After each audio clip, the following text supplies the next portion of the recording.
Kamu pernah nggak sih baru aja cari sesuatu di Google, misalnya mie ayam, terus tiba-tiba TikTok, Instagram, bahkan YouTube langsung nyodorin konten mie ayam juga? Apakah platform itu saling berbagi data? Dan rasanya tuh kayak mereka bisa baca pikiran kita.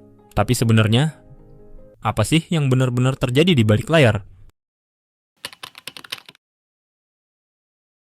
Kita sekarang hidup di era digital, dan setiap aktivitas kita di internet, mulai dari pencarian, nonton video, klik iklan, sampai jalan-jalan pakai Maps pun, itu semua ninggalin yang namanya jejak digital.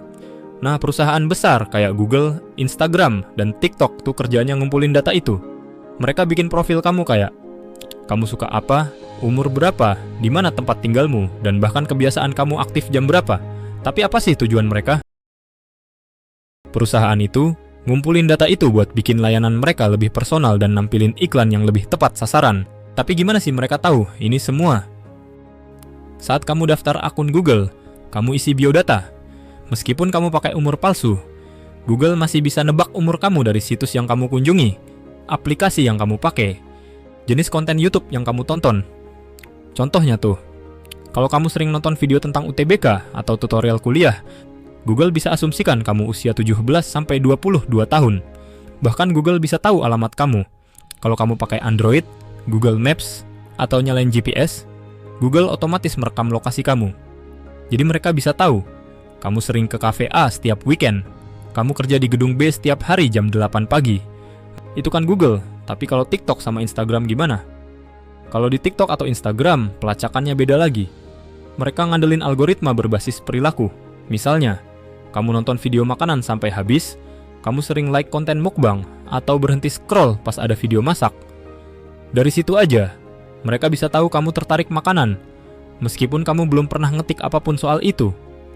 Nah, tapi kenapa kok mereka kayak bisa saling tahu aktivitas kita? Yang bikin makin menarik, ada yang namanya cookie pihak ketiga. Ini file kecil yang ditanam oleh pihak lain di situs yang kamu kunjungi. Biasanya dari pengiklan kayak Google Ads, Metapixel, atau TikTok Pixel. Contoh kasusnya adalah saat kamu buka Google, cari resep mie ayam enak, dan kamu klik salah satu link ke situs resep. Ternyata, di situs itu ada iklan TikTok yang kelihatan biasa aja.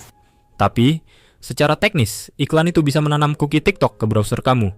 Sekarang, TikTok bisa tahu kalau kamu baru saja akses topik tentang mie goreng. Jadi saat kamu buka TikTok 10 menit kemudian, algoritmanya langsung kasih kamu konten mie goreng bukan karena dia dukun, tapi karena dia sudah tahu lewat cookie yang nempel barusan. Tapi apa saja sih dampaknya? Sebenarnya, sistem pelacakan ini punya dua sisi. Ada sisi positif dan ada sisi yang negatif. Yang pertama adalah dampak positifnya. Kamu dapat rekomendasi konten yang sesuai minat kamu. Iklan yang muncul lebih relevan sama kamu. Layanan jadi terasa lebih personal. Misalnya saat Google Maps itu langsung kasih saran tempat langganan kamu. Tapi apa sih dampak negatifnya? Privasi kamu jadi lebih terbuka tanpa sadar.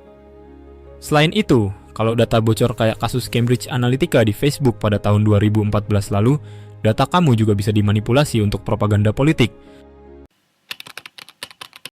Kalian bisa matiin personalisasi iklan entah itu di YouTube ataupun Instagram. Nonaktifkan juga lokasi pas lagi nggak perlu. Kalian juga bisa menggunakan mode incognito buat browsing topik yang sensitif. Selain itu, kalian juga bisa hapus cookie dan histori kalian secara rutin.